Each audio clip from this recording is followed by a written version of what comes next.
Okay, the next one we're going to be covering in our overview is number 23 on our list of 27 pioneers, S.N. Haskell. We covered him in the Lest We Forget, Volume 7, number 2, and we highlighted there his work with the literature work. The article is actually entitled on him, Stephen N. Haskell, a pioneer in missionary promotion at home and abroad. And that's on pages 3 to 6 of this issue. We have a picture of him here. This gentleman here is a little bit of a younger picture. I have some older ones too, where he's all gray or all white. But the resolution of those other ones were not quite as good, so I put this younger one there of him. Stephen Haskell was born April 22, 1833, in Oakham, Massachusetts, of parents who were members of the Congregational Church. At the age of 8, showing a little bit about his character, he signed a temperance pledge as a boy. At the age of 15, 1848, he was converted and joined his parents' church. So mid-teens there. During his teen years, he also learned the soap-making trade and was hired by an old farmer named Howe to help manage his farm. Duke? Thanks for...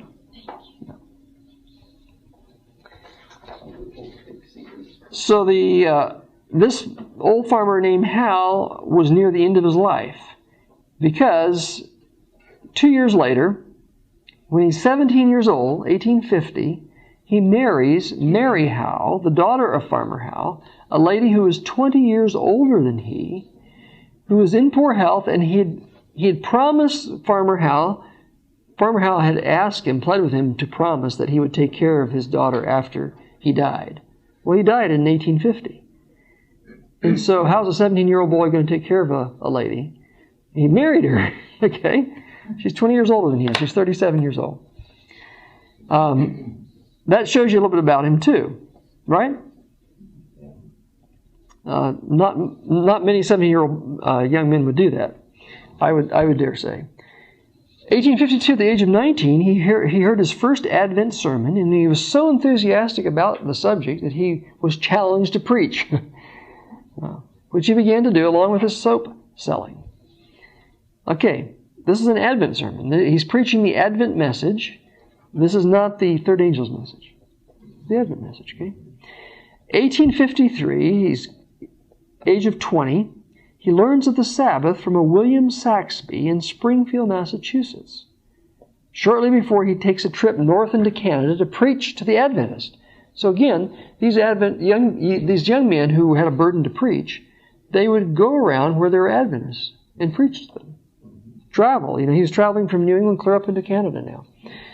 And one of the reports is that Saxby apparently gave him a tract called Elihu on the Sabbath.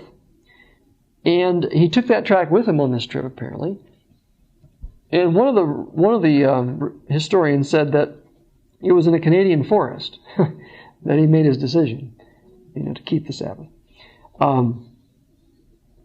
His wife apparently wrote to the Review, telling some of these stories.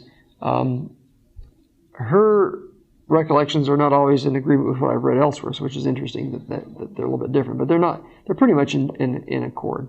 This tract I found listed in the reviews, and the first one was August 11, I think it was 1853 here, page 56 of that issue. And this was actually taken right out of the review, how it's worded. Elihu. This is the signature of an old tract entitled Solemn Review of the Sabbath, which we published in the review of June 23. So that's June 23 of 1853, right? They published it in the review. Several brethren called for it in tract form, but none of their calls came till after the type was distributed. We think of getting out a large edition of the tract soon. If 5,000 copies should be called for, we could furnish it for $100 per $1 per 100. Those who wish quantities of the tract will please send their orders. We will furnish it at cost. Okay? That was August. November of the year, they are listing The Sabbath by Elihu, 16 pages, price 1 cent, postage 1 cent. That was November 8, 1853, page 144. So, there's evidence in the review of this little tract that helped Haskell.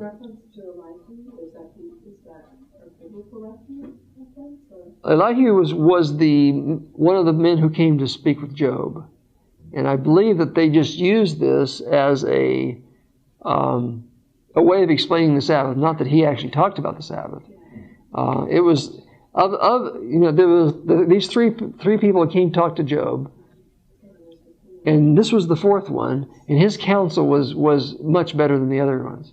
And so I think it was a sort of way that they. Somewhere I read who actually wrote it, and it was somebody else's name. I didn't record that here. But someone who put it together felt that it was a useful way of just talking about that. Yes, that's true. I have not read through the 16 pages. It's something that I should probably read at some point, and then I can maybe understand better why they use the name Elihu. Next year, 1854, at the age of 21, he attended an Advent conference in Worcester, Massachusetts, to share the Sabbath. Okay?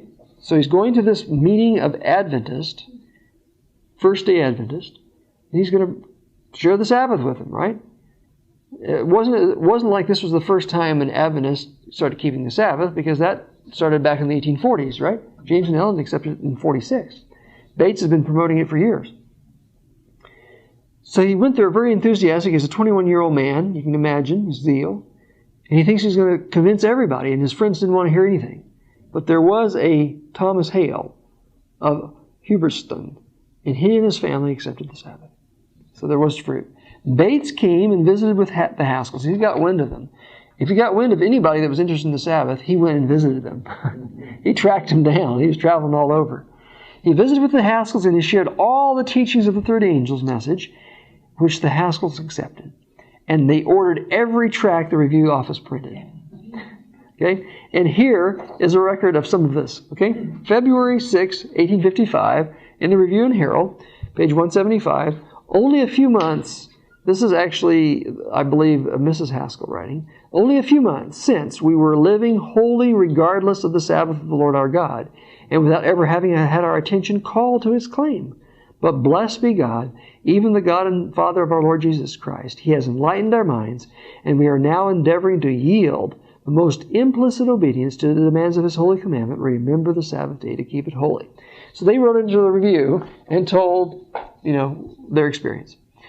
And then we find this little statement from Joseph Bates from the March 6, 1855 review, page 192. The paper and tracts which Brother and Sister Haskell sent for, remember they ordered all of them?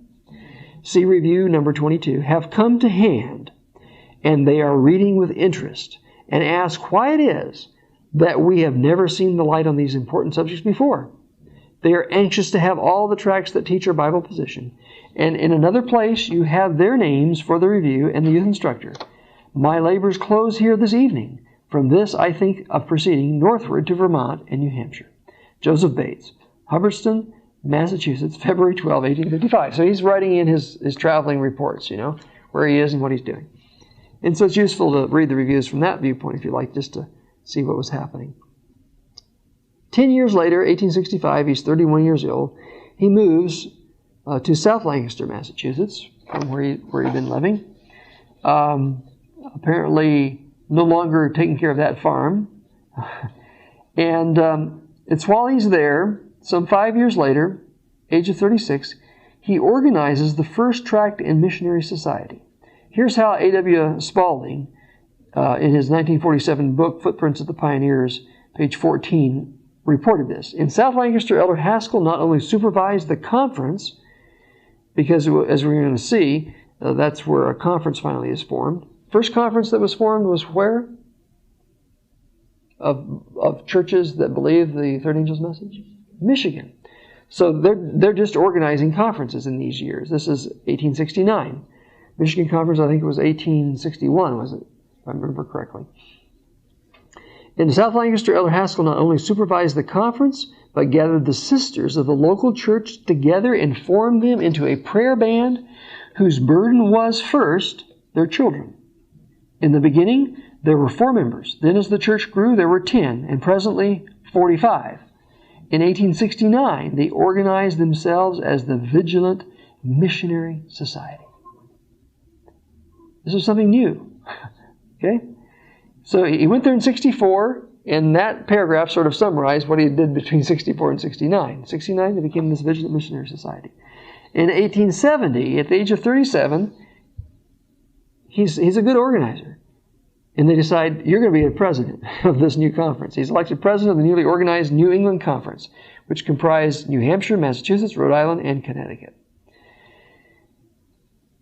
The next year, at the age of 38, November of 1871, James White visited the New England Conference and observed that under the well-directed efforts of Brother Haskell, our people are in advance of those in any other part of the field, in systematic, energetic action for the advancement of the cause of truth.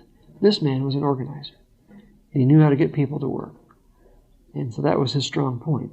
1874, age of 41, the General Conference formed the General Tract Society. They said this needs to be bigger than New England. We need to do this everywhere. They formed the General Tract Society and invited Haskell to travel to all the conferences to promote and organize the local activities. 1876, at the age of 43, 2 years later, there's the largest camp meeting ever held at Groveland, Massachusetts. So they're using camp meetings as well. And apparently, I don't fully understand this, they felt that he could even help organize places he wasn't at, because they made him the absentee president in 1879 at the age of 46 of the California Conference. He was the absentee president. And he was that until 1887, which was a total of 8 years. 1882, he's 49, he founded South Lancaster Academy. And here's the description of it in our Lest We Forget. Actually, it's taken from the encyclopedia, SD Encyclopedia. April 19, 1882, the New England School, yet unnamed, opened its doors. 19 students started classes, and 5 more joined them a few days later. S.N. Haskell was the founder and builder of the school. So this man's a doer, right? Goodloe H. Bell was the first principal. In 1883, the school was named South Lancaster Academy. In 1885, the school expanded to include college preparatory. Teacher training was added in 1886 with development of a normal school. That's what they call teacher training. J.T. Browning Missionary Industrial School was the title of that normal school. In 1918, the school name was changed to Lancaster Junior College. In 1922, Atlantic Union College began to operate on the senior college level. So there's a little overview. In 40 years' time, it goes from a school with 19 students to a senior college. 1882, same year, 49 years of age, he traveled to Europe for 6 months. God's providence opened the way for distribution of publications to passengers on ships to London and for shipment of tracts to other parts of the world. He visited France and Switzerland, seeing J.N. Andrews, who at that time was in poor health. No, he died shortly after that. Whose French publications were making work among the French a success. 1844, a couple years later, he's 51 years old. And on March the 11th, he wrote this report on the first 2 years of this South Lancaster School. As we look back over the past 2 years, we can truthfully say that God has dealt with us in great mercy and has given us largely of His Holy Spirit. Quite a large number have been converted and baptized. There are also at least 12 active laborers in the cause today in different conferences, a number of whom came to school without any idea of engaging in the work of God. So here's young people that want to get some schooling, but they catch a vision while they're there. That's the influence of this school. 12 active laborers who finished at this school in 2 years' time. They're out working in conferences. For these things we thank God and take courage. That was in the Review and Herald, March 11, 1884, page 165. The next year, he's 52 years old.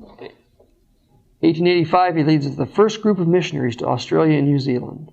While he's there, he apparently boarded in a home of a family by the name of Hare, and they hear him praying.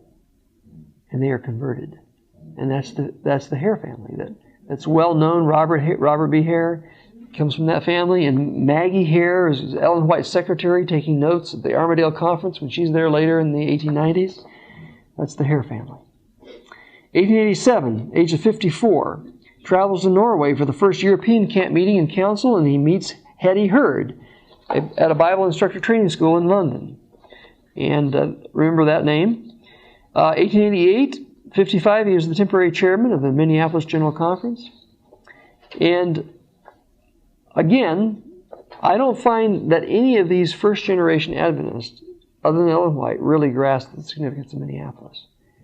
But I do see that Haskell was probably more influenced by the gospel message than any of that first generation outside of Ellen White, from what I perceive at present. 1889, age of 56, he traveled to Europe, South Africa, India, China, Japan, and Australia. Does that sound like going around the world? That's what it was.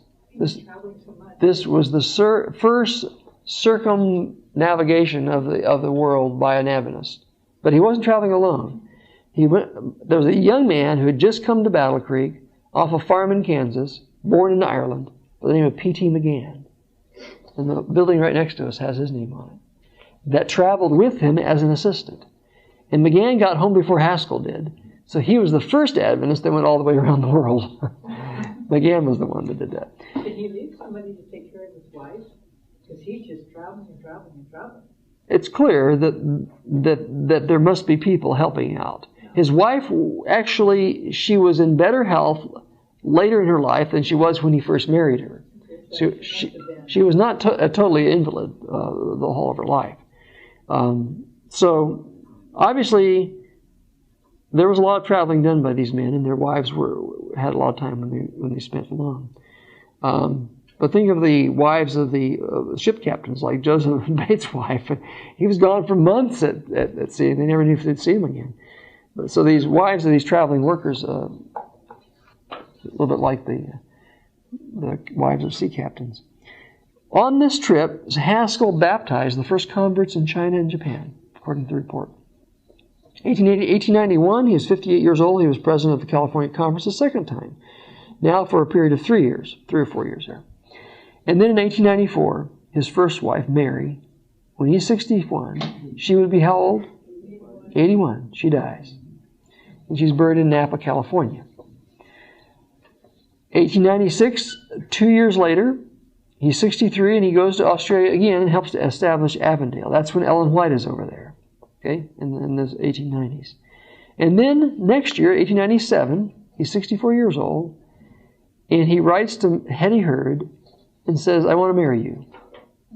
And she, I don't know whether she's still in England, but she travels to Australia. They get married, and they honeymoon in a tent on the Avondale campus.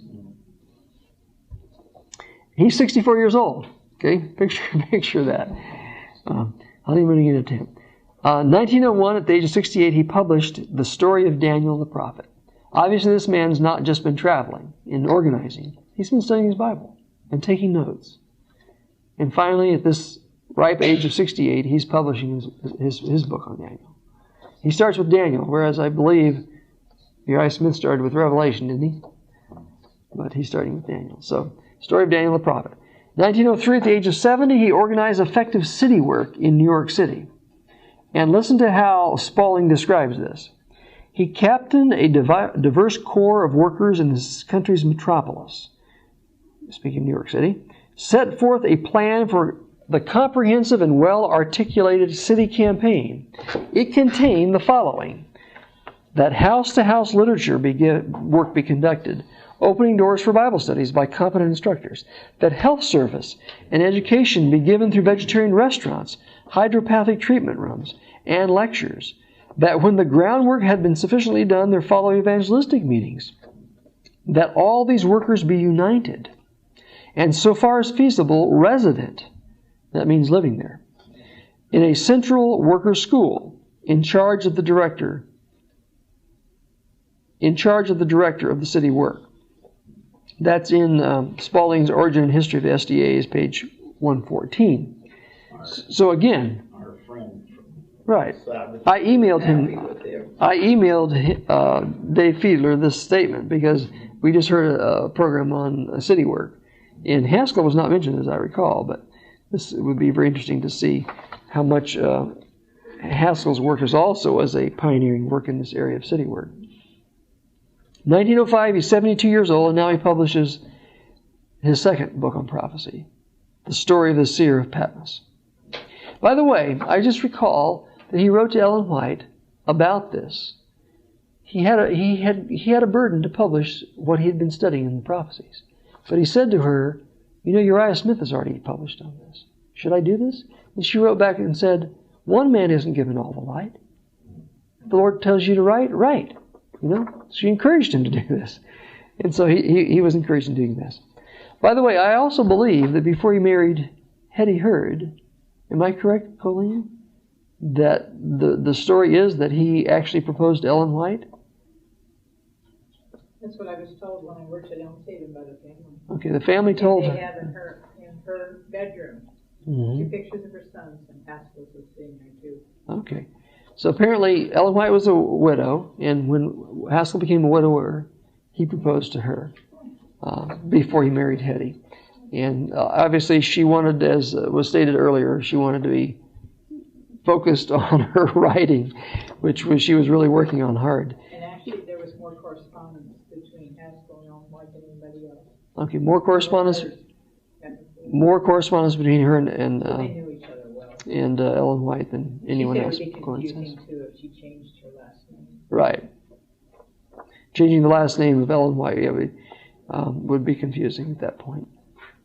But a lot of people are not aware of that. And again, these are the human interest parts of the pioneers that makes them real people for us as we understand the issues they went through in life and losing partners and having problems and all the other stuff that we've looked at.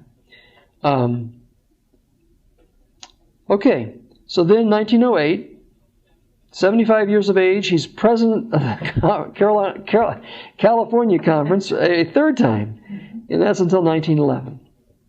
1914, he's 81 years old, and he publishes The Cross and Its Shadow. So this man is not, sitting back, taking retirement, taking it easy. All this wealth of information and knowledge that he has from years of Bible study, he's publishing. And we can be blessed by that. These books are on the CD-ROM, by the way.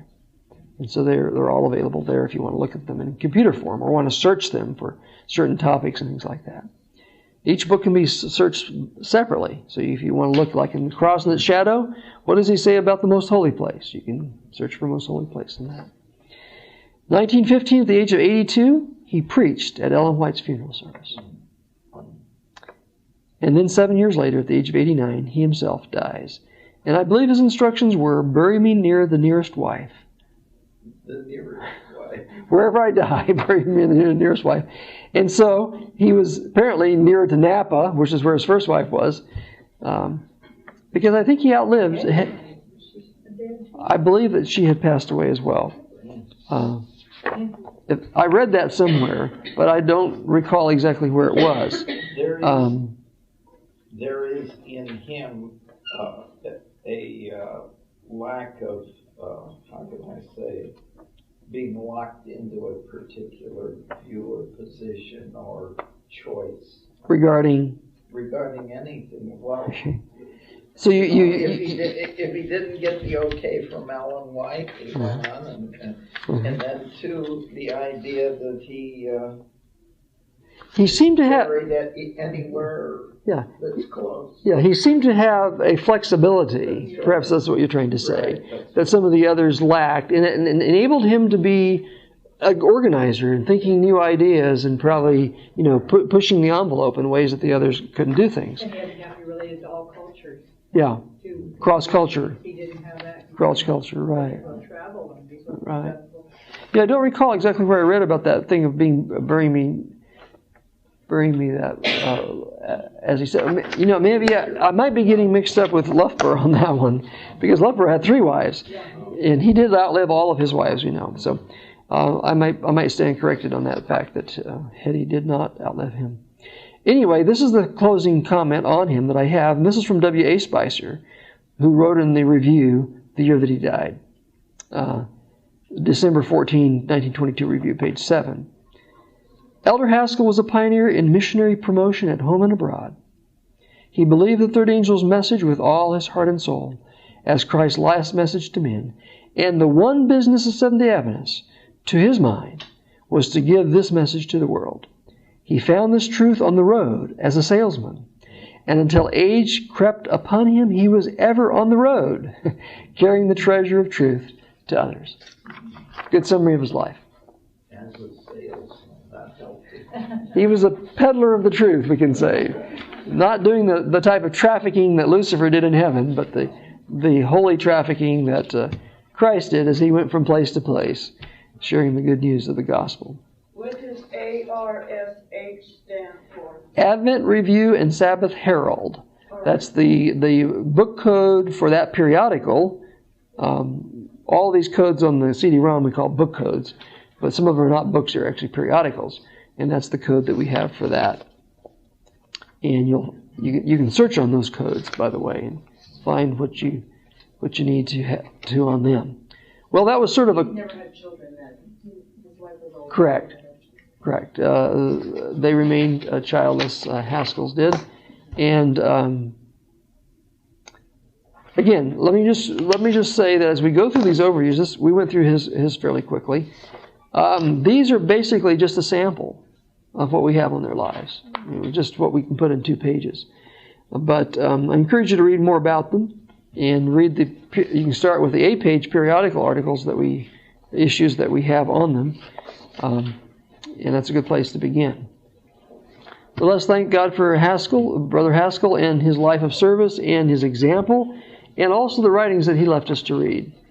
And I believe Colleen has a notebook on him as well that you can look at the end. Did you start publishing the Bible training school? Yeah, Bible Training School, I think it was. And he's also well known, I didn't mention it here, for the little Bible handbook, which is a summary of Bible topics and teachings and where you can find text on them. So he was not only an organizer, but he knew how to give people tools to be soul winners and give Bible studies and things like that too. So again, I encourage you to review his life and get better acquainted with his material.